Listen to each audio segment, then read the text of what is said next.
জাতীয় ঐকমত্য কমিশন কর্তৃক প্রেরিত স্প্রেডশিটে যে অপশন পছন্দগুলোর ঘরে ঠিক চিহ্ন দিতে বলা হয়েছে, তাতে একটি বিষয় প্রতিহত হয়েছে যে বিষয়গুলো প্রস্তাব আকারে আসতে পারত তা প্রস্তাব না রেখে লিডিং কোশ্চেনের আকারে হ্যাঁ বা না উত্তর দিতে বলা হয়েছে।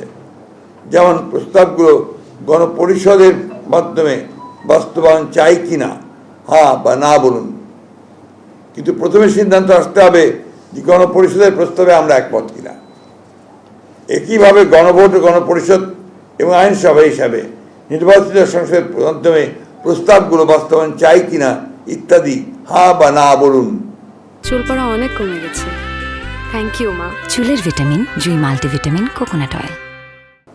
সংবিধানের প্রস্তাবনার প্রিয়াম্বল মতো অতি গুরুত্বপূর্ণ বিষয় সংস্কার কমিশনের সুপারিশে থাকলেও তাই স্প্রেডশিটে উল্লেখ করা হয়নি।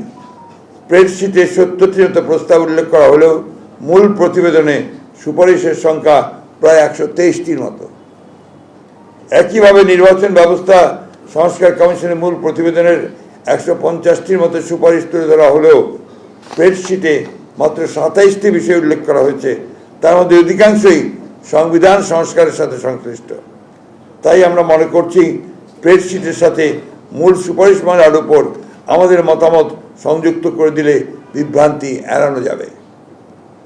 জাতীয় ঐকমত্য কমিশনের স্প্রেডশিটের অবস্থা এবং কমিশনের সদস্যদের বিভিন্ন সময়ের বক্তব্য ও বিশেষ কয়েকটি রাজনৈতিক দলের বক্তব্য বিবৃতির মধ্যে মিল পাওয়া যায়, যাতে জনমনে প্রশ্নের জন্ম দিতে পারে যে সকল বিষয়গুলো যেন একটি পূর্ব নির্ধারিত কর্ম পরিকল্পনার অংশ, যা গণতন্ত্রের স্বার্থের পক্ষে কিনা সেটা বলা মুশকিল।